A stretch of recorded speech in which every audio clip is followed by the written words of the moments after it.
It's time to take back your family. Hi, my name is Dr. Todd, and I'm here today to talk about reconnecting with your child. It's important for parents to have a strong bond with their children because it helps them grow up into well-adjusted adults who are able to make healthy decisions in life on their own. The problem is that this bond doesn't just happen automatically. You have to work at it day after day.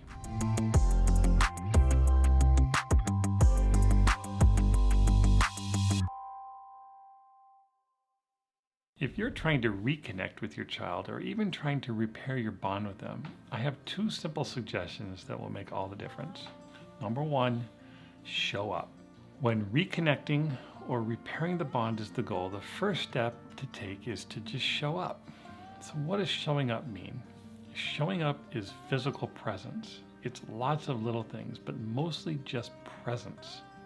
Collecting them in the morning, having a meal together, doing homework together, going to the store, going to recitals, playing with them, tucking them in at night.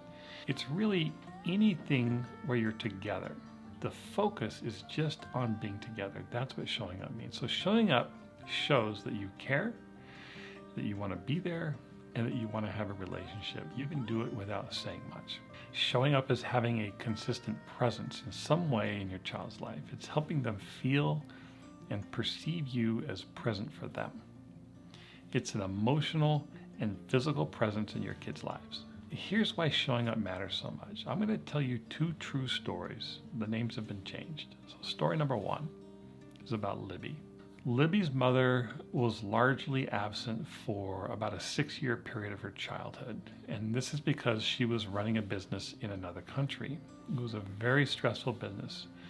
And so when she would come home for a few months, she drank all the time and lost all connection with Libby. When I asked Libby about her relationship with her mom, she said these words: "We are not close at all.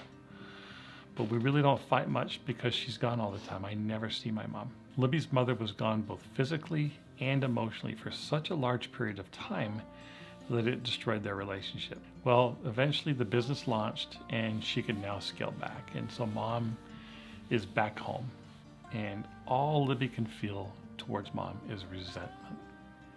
Mom is parenting Libby, but has no relationship with her. There's no connection with her, and she's also drinking still. If you asked Libby what she wanted, I can tell you that despite how angry and resentful she was towards her mom, she desperately wanted to be close to her mom. She wanted a real relationship, but it never happened. Why? Why did it never happen? Because her mom came home and went right into parenting. She went right into rules, demands, expectations. She never spent any time actually building a relationship with her daughter. She never spent any time just showing up, just being there for Libby.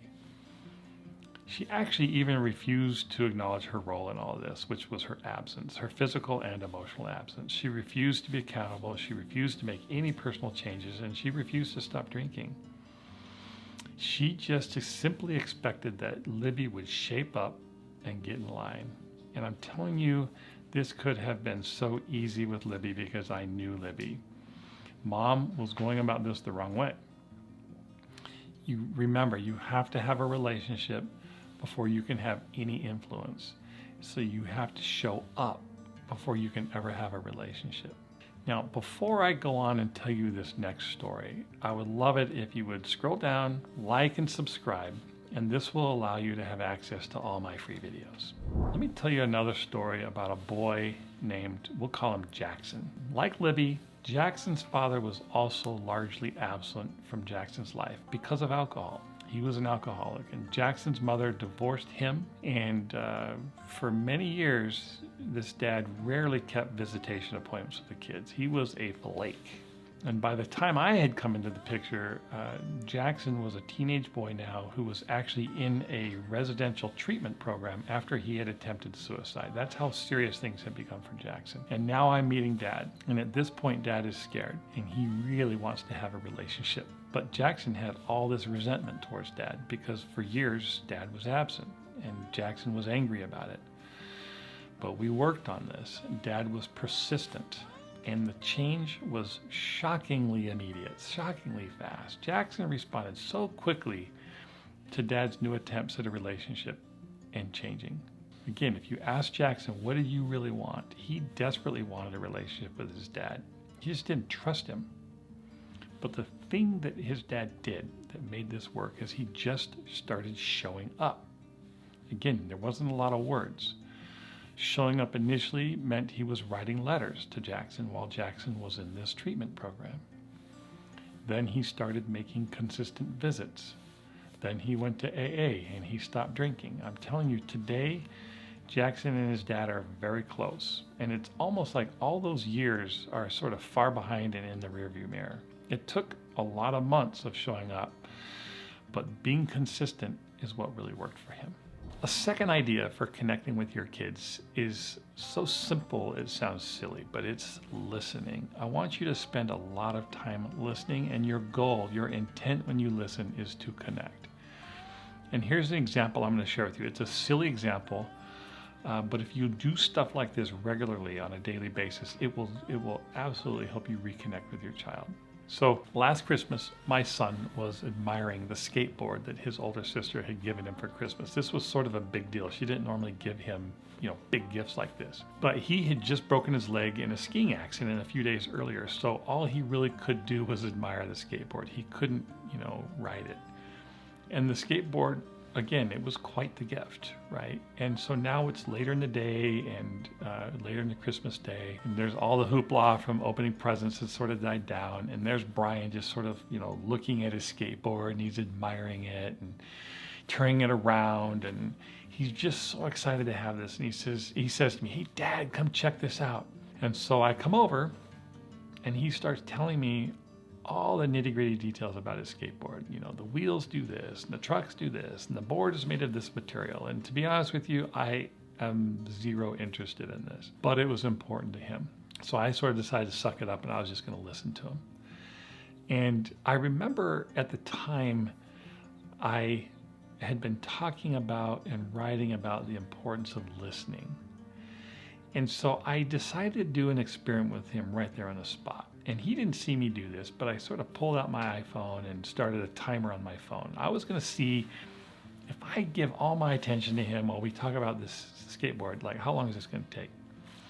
And so I decided during this time, I'm going to put all my focus on him, and I'm going to ask questions, and I'm not going to be distracted at all. And he did. He gave me all the details, things that he was excited about, and stuff that I didn't care about, right? But I was able to fake it, and I listened while I was looking at him, and I asked questions, and eventually we were done. And he was very clearly satisfied that someone was interested in listening to him, and go on and on about this skateboard. So how long did this take? To me, it felt like an eternity.